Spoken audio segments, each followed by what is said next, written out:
ko doko minye nibe muso nyini kunu ba fo woro folo ani woro fulana ani woro sabana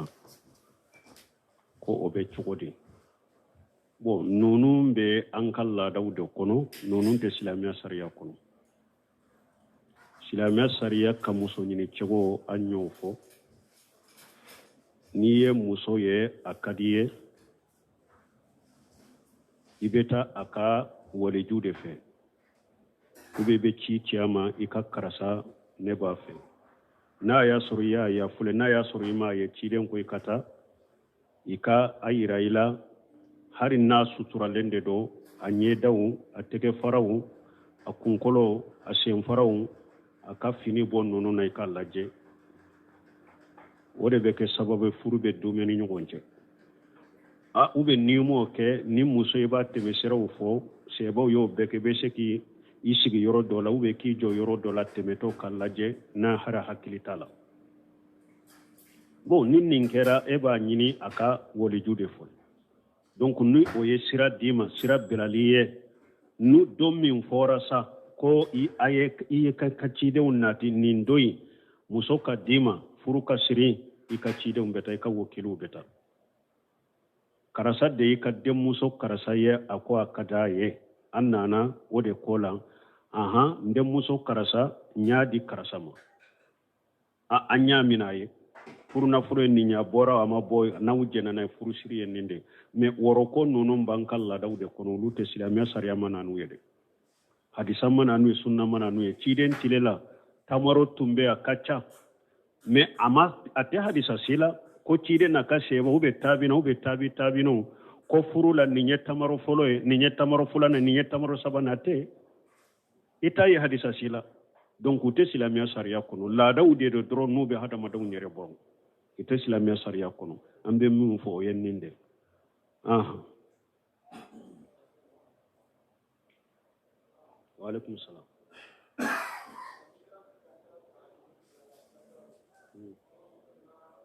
ni tara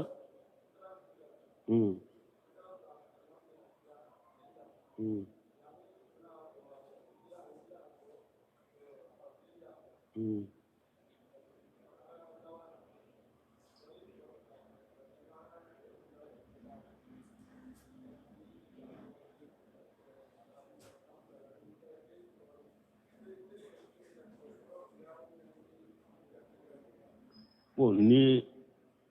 nin keso be na kacaya abe jabi kacaya mado atu lame de ba ube mundo har do kunte mene nye nin jabi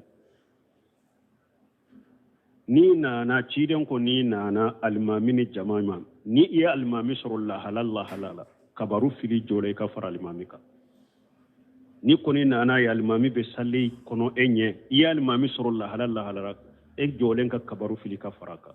ni e jole nye tekibiratul hiramu ke kaba i donna sallila salli joli kurato yoro la tukuniw tanke tekibiratul hiramu ke ray donna sallila donc ni alimami ye salamu bila ebi ka salli to de salli sa salli ebi ka salli de salli joli kurate ewa femurete parce que donna kaba tanke tekibiratul hiramu ke radro donna sallila salli kurta verete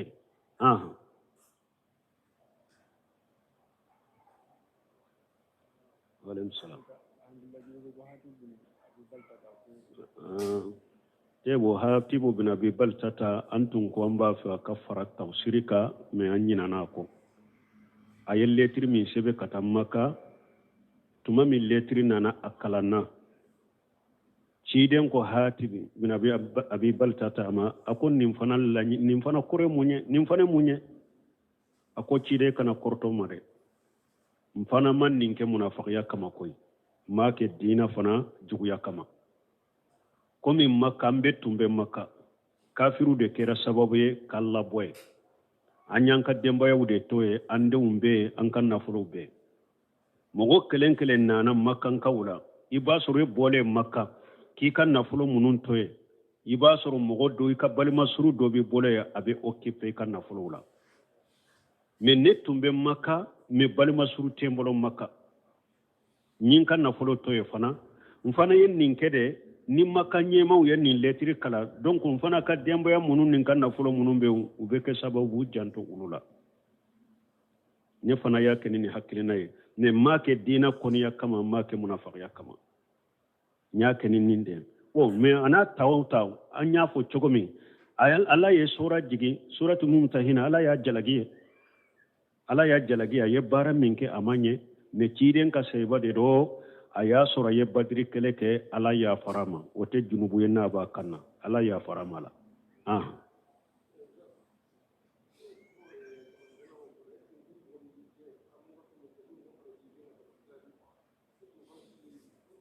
niye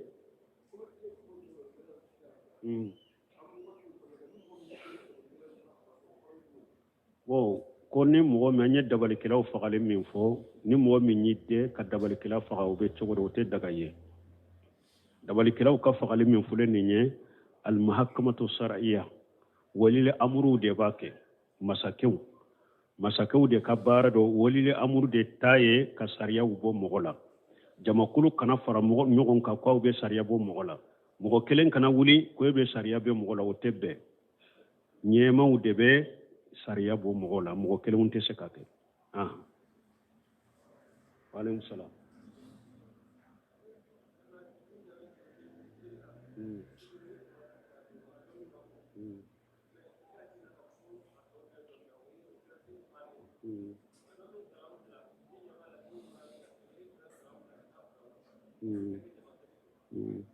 te wunni nyammin fo nana ye kabaru fili idonna almamin no fe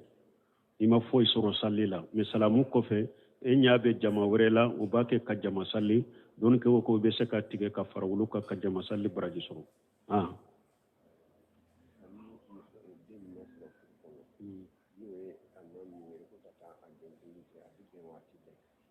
nuye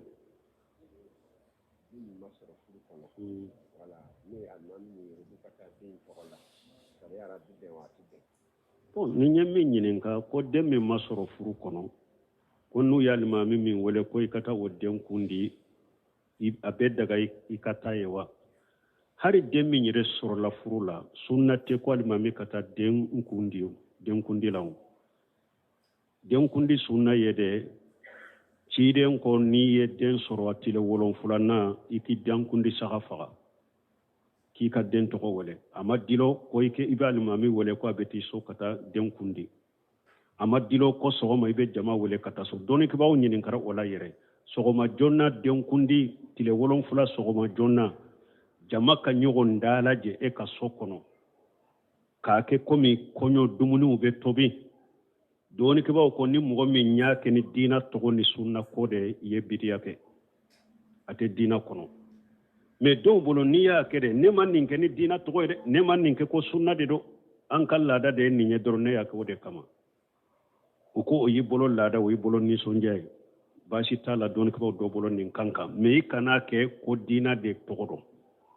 ka ke ni dina ko de ube ka ke ko abe sunna de kono don ko niya ke ni o de ye bidiya ke atala me den kundi faga ni yo de faga den kundi saga ni o de fagara asogo de tobira ka ke telefona ye o telefona mone ni ye mogo wele ku kena den kundi wala iteru jama wele la kata den kundi saga indumuni de du telenfe bashi tola de ni ye jama wele den kundi saga indumuni de duni kama tile ganfe telefona wakati la jama ye nyogon soro kata du har ni ye min fe ndo sa ka duma wala don ko bashi tola me sogono ma jonnata kano de ke koni dina togo kano de ke koni sunna togo te sunna kono bon nan nana le ka jabula demmi masoro furuin kono foite dennawo ni abe nyugo fenna abe nyugo de munu nye jene yake ka den soro kan ka nyugo lu de la ulu de junubu kewo demma fen kewo nko odi ato tuma mi muso do aye den soro nin chogola anana chidemma akonne kono mado de kono min fana do jeneya de do menna ana silamiya sariya haddu ye minye ikin seneya ka haddu bonna e wan furla fana de be fara keru ikin faga kin seneya ka junumu bonna chide nya alla ja kono mado ay chiden ko demmin bi kono hake baye ta fulo cire maso ka farakiro parce que hakke be denye demma fenkewo akota folo ni jigina wakati mi muso tara tumami muso jigina domi yere daro aye denyirne ta nana ciden ko ay har biate se ka kewo hakke be dembola ka shimme ete se ka foka ka dentote ta sindi demma na bora sinna wakati mi ibena muso intara ka sinda demma aye dembo sinna wakati mi fo denye dumunike fo tanke muso nyire bafa ka seneya aye buru kunkurunde ewa dode ewa do den tege aba do kanana puru chide nyire ka do denye dumunike ale ka seneya ani den nana wa ko chida ko den fule af bora sinna ima ya be dumunike bon chiden ko sa basi tala me hari sama ba akum muso yinka woliju wa etu wele kana utara muso ka woliju wele kana awa akon ninde aya mina akata naye aka laddo ka hinala ka nyuman kaye kalladon chagonye aye dendu mako kata naye donc bashi site denna aka denkundi ubeke ne domba ke awa ba ube ba yereka mugo baka kabila mugo baka denkundi ke ka togo dala bashi sito ola ne minye mori kataye kata togo daw demi soro la furula demi masoro fulo ko ni te sunna kono me foyte denna denkundi be se ka kala togo be kala foyte denna ni nyugundi be ke mugo la munu nye jene yake fembe wuludela wa alaikum salam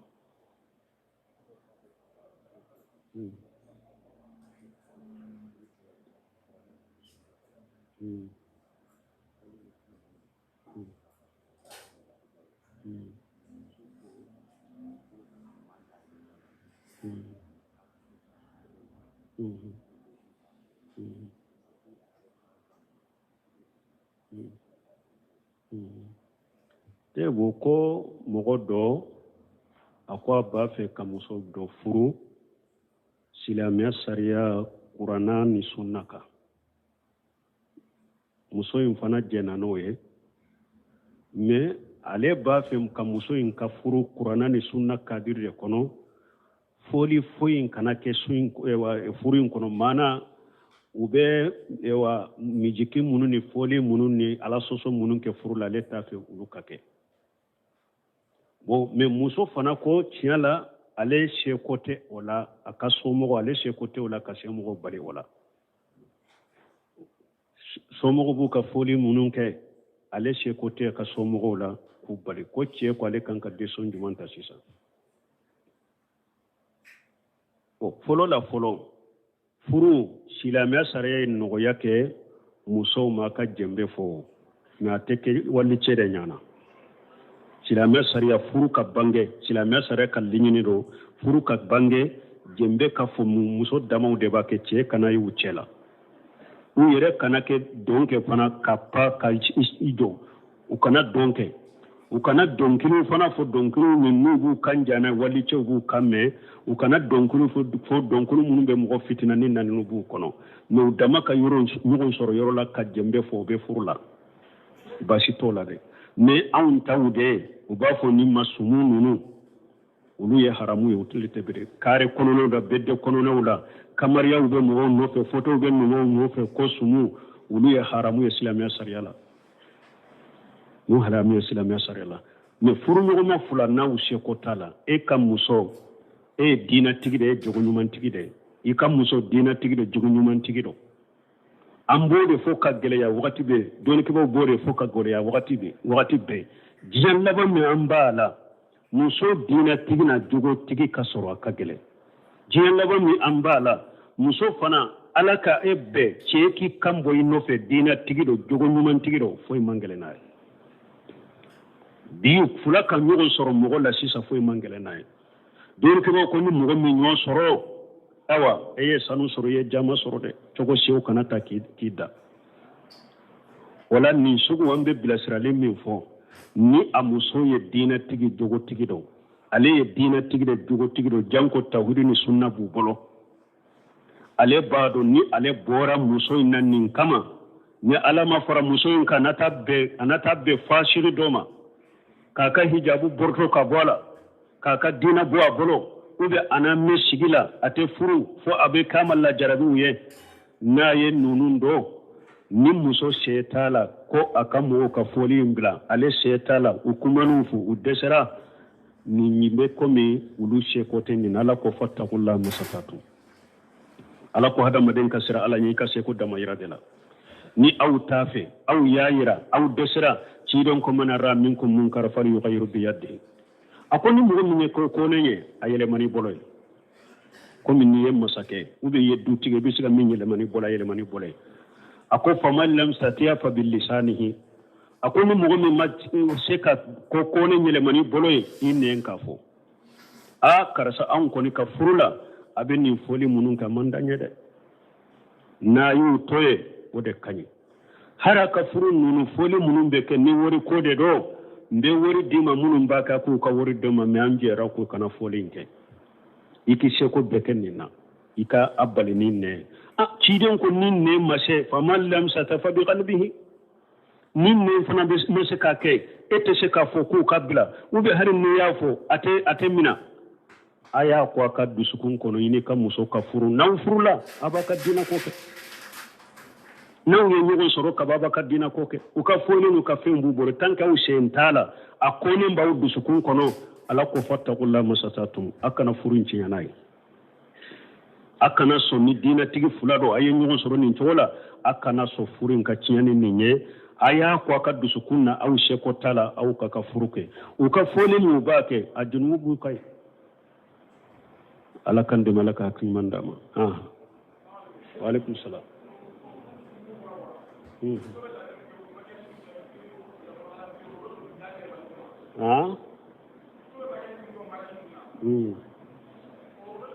makiyaji sugu juma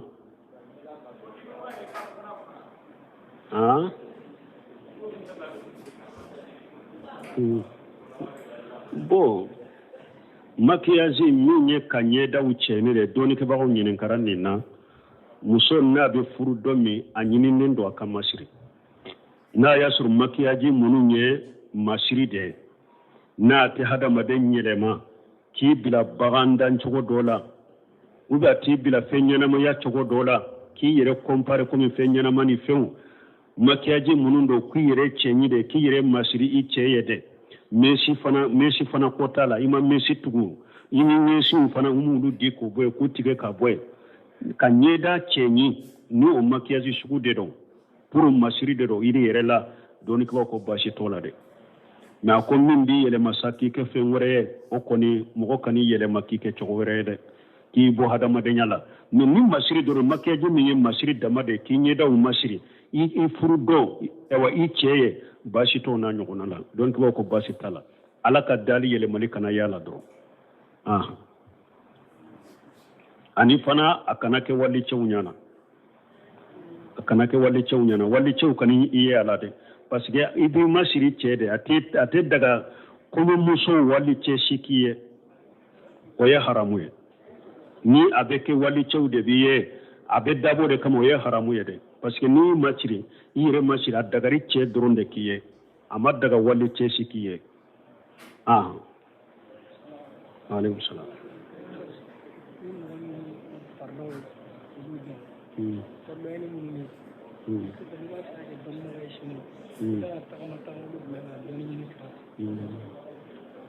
bon koni mogo mi i ka farda kere i wudo mais e b'a fɛ k'a kɛ dɔɔni kɛbaga ye i bɛ ka ta i kan ka taasira jumɛnw ta bon taasira fɔlɔ i ka sira ala ɲɛ dusukun ka kalasi i ka sira ala ɲɛ ani dɔɔni min yɛrɛ dɔnna fɔlɔ i ka baara kɛ n'a ye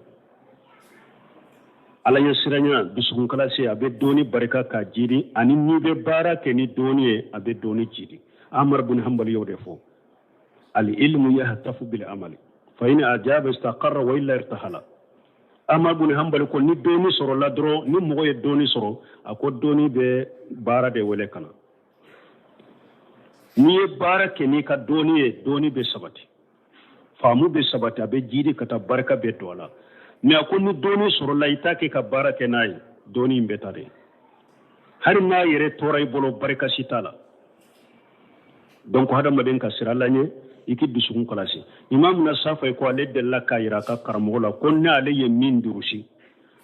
na be min durusi be geleya na ye min durusi a durusiri be geleya ale bolo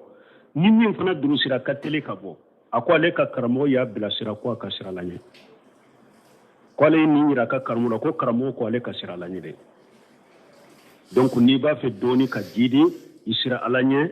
iki dusukun kalasi ni ye min do ka sheko hakela ni wote se ka barake ni ka doni be mais ala ko fattagula musatatum ibe se ka barake ni munye barake nay bon no temina ka boy ika sababu ke ka karamogo nyuma unyini ulama rabbani karamogo nyuma unyini faamu be karamogo munum bolo karamogo munum majibile parce que karamogo fana kalali fule kalan dorontew munna ko ikashige karamogo nyuma koro parce que ulu karamogo nyuma be hadamade abi lakala ki ladabude ibe kala ibe jogo nyuma munun la hala munun yala o abake ki marakata ki ladabu kata karamogo kala ni na faye ode ika karamogo nyuma nyini min famule no ika kalala bon ulama rabbani ko dondo mumbe mogo lakala doni fitinu la folo akumba banye al muqtasarat munumbe mogo lakala kitabu surmo na folo kitabu surmo umudatul ahkam bulugh maram nunu kitabu tawhid nunu ununa nyogono aqidatu tahwin nunu salasatu usul nunu kasbu subuhatin nunu arba'in an-nawawi nunu ununa nyogono qawaidul arba ununa nyogono donc kitabu fitini folo abi kala wala doni beta o chogodela mais karamo chamande afrika nan ka jamana kono chama ulu beta kala ndon kala bugarula ubeta karamde kala ko abu dawud ubeta kalande kala ko turmiji ubeta kalande kasoro kalande maso mafolo ibasoro karamo chama nyirebe yere ne e yere sigira nonun kunna kuibu kala nu munum bu do tigi na sigiri kura illa ma yere bado yere mu famu folo inin ko e karamo ibu lakala de ibasoro yere mu famu folo yere janko ikase ka kalande ulla famula et puis abi dawda nunu fule hadisalla fulen chama bula turumbiji nunu fule hadisalla fulen chama de bula nasai nunu fule hadisalla fulen chama de bula bugari ni muslimu de qur'ana ko fe wulude kanyi mais kitabu to nunu hadisalla fulen bula hadisaw dobe mansugu de do utuselen de do hadisa dobe yara sahlen do message do fu karamo kan nimbe do de ni be sigi ko be mo lakala nin kitabu bayna akasuru nimbe doni bi bolo hadisaw sanadu nunu bu do ni milla fulende be saka fu ni yella fundelo hadisaw do fana be saka ke hadisay jahiru e bu jate mi ko be korose nyugono u be nyugon wuli ulu be fara nyugon ka chogomi akasuru doni be hadisan mi asahalen do meni hadisa sahalen to ma saka nyugonta ale be ke saju chogomi akosoro ibe nimbe do hadisaw do fana be yere hadisa sahalen do de me salafu suma barakena uya dalen to yo chogolate akasuru nimbe famu bi bolo donc o de ya to doni ke baw ko fo kala ni ba fi ka wala gata la karamo nyuma de nyini min famu lende ni be siga koron na bi la kala parce que ni iye fitinu karamo ta sarati nunu ni ye ulu kala akacha bugari nu fe nunu bugari nu muslimu nu abdawra nunu ni la jeli fe unde kachaya muraja fe unde yowe ibe hari karamo ba ni ko aye bugari dresu ta ku fo ku ka beba amancha ubu to murajade min ni mutasaratu kala karabu kan kala kallugo kala kadon chogo do kala na kitabu banu numbe murajade aya sori mutasaratu kala ku famu donc kalam beta o chogo de la ni ba fe ka doni ka bonya abeta o chogo de la mais kalande ebe ka kalande yala ebe ta sigi bukhari ka bukhari yere fula abdul karim ko dari ya fonya ko alebe sarahum min do bukhari la sarahum mugar kelene kelente kelenya folo mogum ni bugari sarahu beta sarahu kemeni kola na ko le yere be mundo ko ni bugari sarahu de abe sarahu mugabo ulu kalanden tate ulu yede donc kalanden ku yere korosoma ni ba fe ka doni ni ka famu ni fardo ay ni ko fe karamo munumbe mugo lakala mota saratu nununa ibe gere ulu la kakala ube dersu munumbe kenin chogola ibe gere ula ka dersu nunu lame obe famu belebele bade di mugoma ewa kalan kana da jami'u fana la de saudi karamo baw yire bode fu ko jami'a kala munun fule ninye nunu ye de ka kire de dima ka donyoro dima doni la me ko doni te wudu ye de